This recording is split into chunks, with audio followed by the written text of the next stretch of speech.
दोस्तों आइए आज की इस वीडियो में पर्दाफाश करते हैं इस्कॉन के द्वारा बताई जा रही भक्ति विधि का, और वो भी उन्हीं के द्वारा अनुवादित, उन्हीं के द्वारा प्रकाशित, उन्हीं के द्वारा संकलित और उन्हीं के द्वारा वितरित की जाने वाली श्रीमद् भागवत गीता से कि आखिर इनके आराध्य श्री कृष्ण जी ने पवित्र गीता जी में क्या कहा है और ये लोग किस प्रकार से मनमानी भक्ति कर रहे हैं और लोगों को ठगने का काम कर रहे हैं। हरे कृष्णा। तो कैसे हैं आप सब। तो आज का जो टॉपिक है वो खास रामपाल जी के ऊपर ही होने वाला है, और ऐसा इसलिए क्योंकि इससे पीछे मैंने एक वीडियो बनाया था पाखंडी रामपाल जी के ऊपर। तो उसमें उनके जो चेले हैं वो कई सारे मैसेज करते हैं कि तुम तो रामपाल जी को जानते ही नहीं, तुम रामपाल जी पूर्ण संत हैं, पूर्ण गुरु हैं, उनके बारे में पढ़ो, उनके बारे में सुनो, उनके बारे में जानो। मैंने थोड़ा जानने का प्रयास किया कि आखिर ये कौन है भैया जो पूर्ण परमात्मा का ज्ञान दे रहे हैं, थोड़ा इनके बारे में जानना चाहिए। मैंने उनके बारे में भी जाना है, कुछ रिसर्च की है, तो वो चीज़ें भी आपके साथ शेयर करूँगा। दोस्तों इस्कॉन के कुछ ऐसे दिग्भ्रमित अंधभक्त हैं जो संत रामपाल जी महाराज पर सवाल खड़ा कर रहे हैं, उनके ऊपर जो गलत आरोप लग चुके हैं उन पर टीका टिप्पणी कर रहे हैं। और वो भी किस कारण? क्योंकि संत रामपाल जी ने इनके पूरे साम्राज्य का भंडा फोड़ कर रखा है। इस कारण ये लोग बौखलाए हुए हैं और लगातार संत रामपाल जी द्वारा बताए जा रहे आध्यात्मिक तत्व ज्ञान को समझने की जगह अपनी मूर्खता को दर्शा रहे हैं। तो उनका एक जो चेला है, आप साइड में देख सकते हैं, मैंने स्क्रीन शेयर कर रहा हूँ आपको।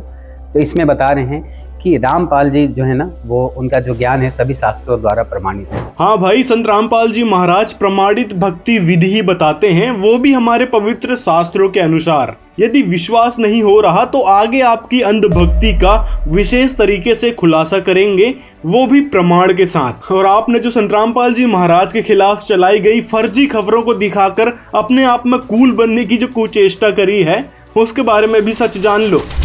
तो ये जो हैं इनके चाटुकार जो हैं, अभी भी इतना सब कुछ होने के बाद भी, ये सब कुछ देखने के बाद भी चाटुकारिता नहीं छोड़ते, इसीलिए इनको चाटुकार मैं कह रहा था। साथ ही साथ और देखा जाए तो बोल देते हैं कि ये तो इनकी लीलाएं हैं। तो इनकी लीलाओं से एक बात याद आया, और आगे चलिए इस एक दो और वीडियोस दिखाता हूँ जिसमें कि आपको इनके और भी लीलाओं के बारे में पता चलेगा। ये कोई छोटे मोटे आदमी नहीं है, बड़े लेवल पे लीलाएं करते हैं, और इनकी लीलाओं के बारे में आपको इस वीडियो में पता चलेगा। जब रामपाल को बाबा रामपाल को पकड़ने के लिए पुलिस गई थी, उस दौरान जो भगदड़ हुई थी, उस भगदड़ में 5 महिलाएं और एक बच्चे की मौत हुई थी। और बाबा रामपाल ने इन्हीं जो भोले भाले लोग थे, इनको जबरन बंधक बना लिया था। और उस बाबा के गिरफ्तार होने के बाद जब वहां पर जांच हुई थी तो ऐसी चीजें मिली थी वहां पर कि मतलब आप ये अंदाजा नहीं लगा सकते कि जो अपने आप को भगवान कहता है, अपने आप को संत कहता है, वो ऐसी चीजों का क्या करता होगा। उस भगदड़ में 5 महिलाएं और एक बच्चे की मौत हुई थी। और बाबा रामपाल ने इन्हीं जो भोले भाले लोग थे, इनको जबरन बंधक बना लिया था। हाँ, तो संत रामपाल जी इस केस में 2017 में, अगस्त 2017 में बाइज्जत बरी हो चुके हैं। वहां पे बहुत सारी मात्रा में ऐसी दवाइयां मिली थी। और दूसरा ये जो केस है, इस पर भी संत रामपाल जी दिसंबर 2022 में बाइज्जत बरी हो चुके हैं। तो इससे ही आप लोगों की मानसिकता का पता चलता है कि किस प्रकार आप लोग सुनी सुनाई बातों पर ही विश्वास कर लेते हैं। इसी प्रकार इस्कॉन में जो भी श्रीला प्रभुपाद जी ने बताया है उसको मान लिया कि हाँ भाई यही सच है, और लग गए उस अंधभक्ति में।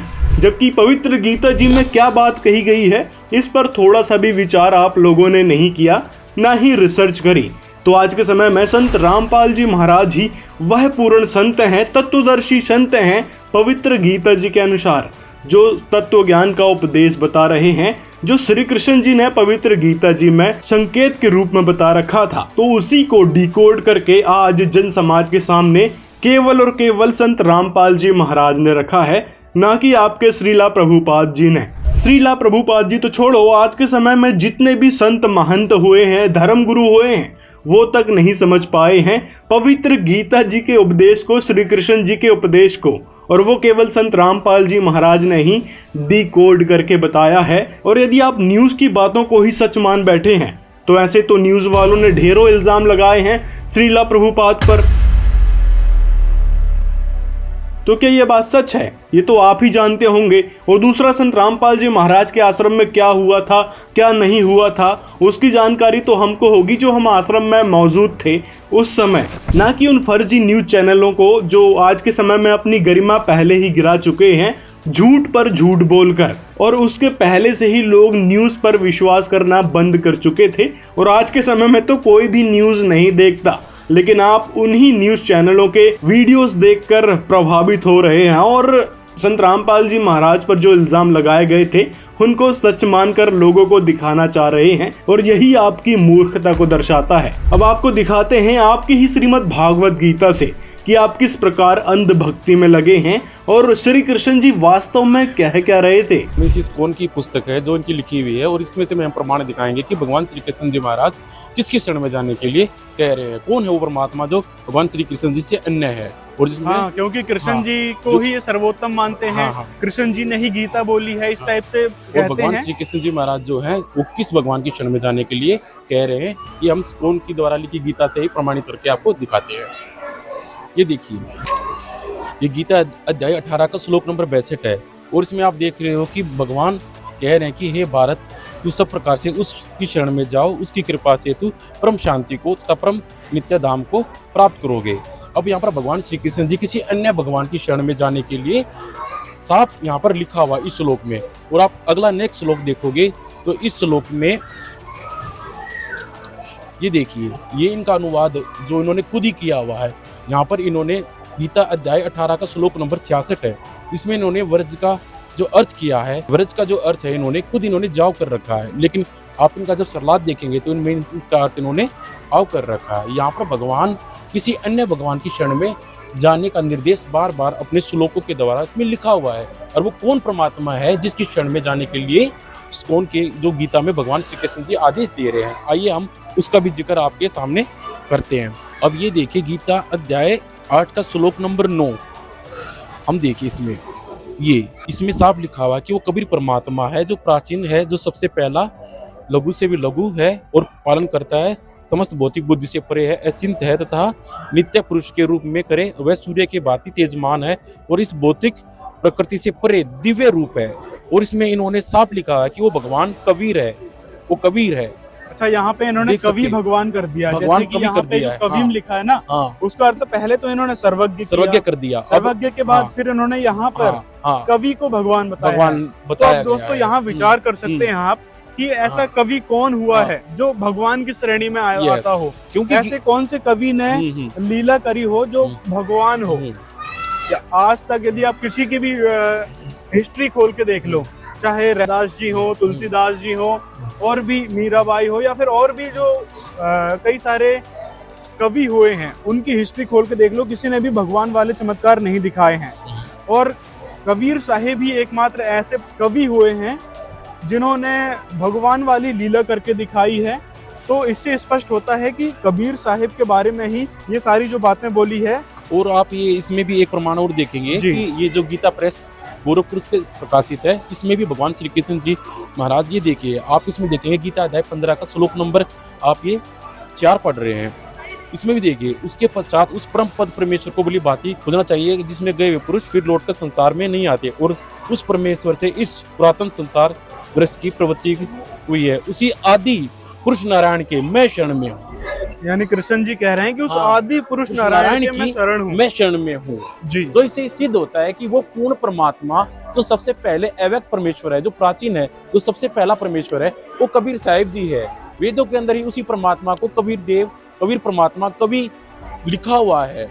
इस संस्कृत के विद्वानों ने इस परमात्मा को वहां पर लिखा हुआ है साफ। अब वो परमात्मा कबीर है, संत भाषा में हम उसको कबीर कहते हैं। परमात्मा ने अपनी सूक्ष्म वाणी में लिखा है कबीर सागर के अंदर कि हम ही अल्लाह अलग है कि तो गोश और पीर, गरीब दास खालक दनी, हमरा नाम कबीर। तो परमात्मा ने अपने तत्व ज्ञान के अंदर साफ लिखा है कि सृष्टि का कर्ता धर्ता जो है वो कबीर परमात्मा ही है। अच्छा, वापस आते हैं इन्हीं की इस श्रीमद् भागवत गीता पर। चलिए और देखते हैं इसमें उत्तम पुरुष यानी उस परम पुरुष के बारे में क्या बताया गया है गीता जी में। अब ये गीता अध्याय आप देख रहे हैं, इसके अंदर उत्तम पुरुष तू अन्य परमात्मा तू उदाहरते। अब परमात्मा ने जो गीता ज्ञानदाता जो इसमें बता रहा है कि इन दोनों से क्षर और अक्षर, इनसे तीसरा परमात्मा बताया उत्तम पुरुष। इन दोनों के अतिरिक्त एक परम पुरुष परमात्मा है जो साक्षात अविनाशी है, भगवान है, और जो तीनों लोकों में प्रवेश करके सबका धारण पोषण करता है। इस श्लोक में आप जो देखेंगे जो 3 लोक बताए गए हैं वो परमात्मा ने तत्व ज्ञान के अंदर बताए गए हैं कि काल भगवान जो गीता ज्ञान दाता है उसके 21 ब्रह्मांड है, और जो तत्व ब्रह्म है उसके 7 ब्रह्मांड है, और जो कबीर परमात्मा है वो असंख्य ब्रह्मांड का मालिक है। तो इस प्रकार से 3 लोक हो जाते हैं और जिसमें ये साफ लिखा गया है कि वो परमात्मा अन्य ही है जो तीनों लोक में प्रवेश करके सबका धारण पोषण करता है। तो इससे स्पष्ट होता है कि हाँ। कृष्ण जी से हटकर कोई और परमात्मा हाँ, है। जिसके बारे में कृष्ण जी ने स्वयं ही बताया है बताया गया श्रीमद् है। भागवत गीता में। हाँ। और एक जी। तथ्य मैं और देना चाहता हूँ कि ये इस्कॉन वाले जो मंत्र देते हैं, हरे रामा हरे कृष्णा राम राम हरे हरे, हरे कृष्णा कृष्णा कृष्णा हरे हरे, लेकिन आप पवित्र गीता में देखोगे ये मंत्र, इसमें कोई भी श्लोक में ये मंत्र लिखा हुआ नहीं है। अच्छा, हरे कृष्ण महामंत्र इनका जो है किसी भी श्लोक में नहीं है। गीता के 700 श्लोकों में कहीं पर भी इस मंत्र का जिक्र नहीं है। और जो गीता में जो मंत्र लिखा हुआ है रियल में, आप देखिए वो मंत्र कौन सा बताया जा रहा है इसमें, ये भी देखिए आप एक बार। अच्छा, इन्हीं की किताब है, इन्हीं की किताब है ये देखिए। और इसमें आप ये देखेंगे कि भगवान ने जो है ब्रह्म ने, ये देखिए आप, इसमें अपना मंत्र केवल एक ओम अक्षर बताया गया है। आप खुद ही देखिए इनके लिखा हुआ है, 8 का श्लोक 13 श्लोक है ये जी। हाँ, इसमें ओम अक्षर बताया गया है, ओम इति एक अक्षर। आप इसकी हिंदी देखिए, आप यहाँ पर ये ओम अक्षर, इस योग वास्तव में होकर अक्षरों का परम संयोग यानी ओमकार का उच्चारण करते हुए यदि कोई भगवान का चिंतन करता है और अपने शरीर का त्याग करता है तो वह निश्चय रूप से आध्यात्मिक लोक में जाता है। यानी इन्होंने तो थोड़ा सा घुमा रखा है। हाँ। चलो इस वाले में देखते हैं। हाँ। इनके में यहाँ पे साफ साफ स्पष्ट लिखा है दोस्तों। वो ब्रह्मलोक में चला जाता है। ये 8 का हम दिखा जी। अब ये देखिए आप, इसमें 8 का 13 ये देखिए आप, इसमें ये गीता प्रेस गोरखपुर से है ये आपकी पुस्तक। और इसमें देखेंगे आप में ये जो भगवान श्री कृष्ण जी ने है जो मंत्र का स्मरण करने के लिए ये अक्षर बता रखा है। अब आप यहाँ पर देखेंगे, यहाँ पर कोई भी हरे राम हरे कृष्णा कृष्णा कृष्णा हरे हरे नहीं है, और नहीं कि यहाँ पर कोई राधे राधे मंत्र लिखा हुआ है, सिर्फ एक ये मंत्र लिखा हुआ है, ओम इति का अक्षरम ब्रह्म व्यवहारन माम अनुस्मरण यह पर्याति तजम देहम सह्याति परमाम गतिम। यानी कि इन सब इंद्रियों के द्वारा रोक कर तथा मन को हृदय में स्थिर करके फिर उस जीते हुए मन के द्वारा प्राण को मस्तक में स्थापित करके परमात्मा संबंधी योग धारणा में स्थित होकर जो पुरुष ओम इस एक अक्षर में लिखा हुआ ये ब्रह्म को जी, एक अक्षर ब्रह्म को उच्चारण करता हुआ और उसके अर्थ स्वरूप मुझ निर्गुण ब्रह्म को चिंतन करता हुआ शरीर त्याग कर जाता है, वह पुरुष परम गति को प्राप्त होता है। ओम नाम से जो गति प्राप्त होती है वो ब्रह्मलोक में वो साधक चला जाता है। ये ओम नाम किसका है, इसके बारे में ओम नाम जो मंत्र है भगत जी, ये है ब्रह्म का। लेकिन ब्रह्म के बारे में तो इस श्लोक में कहीं जिक्र ही नहीं आया है कि ओम मंत्र ब्रह्म का है करके। इसमें ये लिखा हुआ है, ये आप ये देखिए, ब्रह्म एक अक्षर स्वरूप ब्रह्म को उच्चारण करता हुआ। अच्छा, ब्रह्म को उच्चारण करता हुआ मतलब ये निर्गुण ब्रह्म को मुझको प्राप्त होता है। अब यहाँ पे एक और शंका आ जाती है कि परम गति को प्राप्त होता है, लेकिन गीता ज्ञानदाता तो ब्रह्म नहीं है, फिर गीता ज्ञान बात वही है। हाँ, गीता ज्ञानदाता ब्रह्म ही है, लेकिन जो परम अक्षर ब्रह्म है, जो पूर्ण परमात्मा वो परम अक्षर ब्रह्म है। ये ब्रह्म, गीता ज्ञानदाता ब्रह्म है, ब्रह्म का मंत्र। अच्छा, देवी भागवत महापुराण से भी इसका प्रमाण दिखा देते हैं। इसमें आप दिखा देंगे आपको जी, ब्रह्म और ब्रह्मलोक ओम मंत्र के बारे में देवी जी ने भी क्या कहा है। ये देखिए, इसमें ये गीता अध्याय 7 आप ही देखेंगे, गीता प्रेस से है, ये हिंदी में लिखा हुआ है। और इसके अंदर आप देखेंगे यही अब ब्रह्मलोक और ओम का जो है ना क्लेरिफिकेशन देंगे हम इसी श्रीमद देवी भागवत महापुराण से। ये देवी भागवत महापुराण है, सचित्र मोटोटाइप संक्षिप्त वाली है। इसमें हम देखते हैं, ये देवी भागवत पुराण है, 7वां स्कंद है। इसमें देखिए जो हिमालय राजा को ज्ञान उपदेश करते हुए माता दुर्गा कह रही है कि सौम्य उपनिषद में कथित महान अस्त्र रूप धनुष लेकर उस पर उपासना द्वारा तीक्ष्ण किया हुआ बाण संसाध करने और फिर भावनात्मक ब्रह्म को ही लक्ष्य बनाकर वेदन करो, ब्रह्म को ही वेदन करो और प्रणम। उसका ओम धनुष जीवात्मा बाण है और ब्रह्म को ही उसका लक्ष्य कहा जाता है। इस आत्मा का ओम के जप के साथ ध्यान करो और उसके अज्ञानता में अंधकार से सर्वदा परे और संसार समुद्र से पार जो ब्रह्म है उसको पा जाओगे, तुम्हारा कल्याण हो। जो सदा जानने वाले, जो सब ओर से सब कुछ जानने वाले हैं, वह यह सब का आत्मा ब्रह्म लोक रूप दिव्य आकाश में स्थित है। ओम नाम की साधना से आपको ब्रह्मलोक की प्राप्ति होती है। अब आपको दिखाते हैं गीता अध्याय 8 का श्लोक 15 और 16। उसमें भी ये लोग दावा करते हैं कि वहाँ पर कृष्ण जी खुद कह रहे हैं कि जो मेरी शरण में आता है उसका पुनर्जन्म नहीं होता है। तो वो है गीता अध्याय 8 का श्लोक 15 और 16। अब लोग दावा करते हैं इस 15 श्लोक से, गीता अध्याय 8 का श्लोक 15 से, गीता अध्याय 8 का श्लोक 15 से दावा करते हैं कि यहाँ पर जो कृष्ण जी कह रहे हैं कि परम सिद्धि को प्राप्त महात्मा जन मुझको प्राप्त होकर दुखों के घर क्षणभंगुर, यानी इस क्षणभंगुर दुखों के घर से पुनर्जन्म को नहीं होते, मतलब पुनर्जन्म नहीं होता उनका, ये यहाँ दावा करते हैं। और उसी में गीता अध्याय 8 का श्लोक 16 यदि पढ़े तो यहाँ पर कहते हैं कि हे अर्जुन, ब्रह्मलोक पर्यंत सब लोग पुनरावृत्ति में है, यानी यहाँ पर ब्रह्मलोक में गए हुए साधक को पुनरावृत्ति में कहा गया है। और लेकिन हे कुंती पुत्र, मुझको प्राप्त होकर पुनर्जन्म नहीं होता, यहाँ पर पुनर्जन्म नहीं होता। विद्यते का अर्थ है होता कर दिया, तो विद्यते का अर्थ होता है सही में या फिर कुछ और अर्थ होता है? इसका जो अर्थ है इन्होंने ठीक से नहीं किया हुआ है। इन्होंने विद्यते का अर्थ वास्तव में होता है जानना होता है ना। उसके बारे में ये नहीं जानते कि मुझे प्राप्त होकर भी पुनर्जन्म होता है, जो ये नहीं जानते मुझे भी प्राप्त होकर उनका पुनर्जन्म होता है। अच्छा, यहाँ ने इसने ये कहा ना कि पुनर्जन्म को नहीं प्राप्त होता, जो मेरी भक्ति करता है वो पुनर्जन्म को प्राप्त नहीं होता। यदि कृष्ण जी की कही इस बात को यदि हम माने, यहाँ पर जो कही बात को यदि हम माने, तो फिर गीता में और भी श्लोक हैं जो आप बता रहे थे जी, और भी बता रखे हैं इसमें, जैसे 2 का 12 है, इसमें ये देखिए आप, गीता अध्याय 2 का श्लोक नंबर 12 है जी, देखिए जी। इसमें साफ लिखा हुआ कि ना तो ऐसा ही है कि मैं किसी काल में नहीं था, तू नहीं था और ये राजा लोग नहीं थे, और ना ही ऐसा है कि मैं इससे आगे और हम सब नहीं रहेंगे। अब आप गीता अध्याय 2 यानी यहाँ पर जन्म मृत्यु सिद्ध कर रहे हैं इसमें। और गीता अध्याय 4 का श्लोक नंबर 5 देखिए आप, इसमें ये देखिए, तेरे और अर्जुन, तेरे और मेरे बहुत से जन्म हो चुके हैं, उन सबको तू नहीं जानता और मैं जानता हूँ। अब गीता अध्याय 4 का श्लोक नंबर 5 में भी ये सिद्ध करता है कि, अब गीता अध्याय 10 का श्लोक नंबर 2 भी देखिए आप, ये 3 श्लोक हैं जिसमें भगवान खुद कह रहा है कि अर्जुन, तेरे और मेरे बहुत से 4 के 9 में भी है।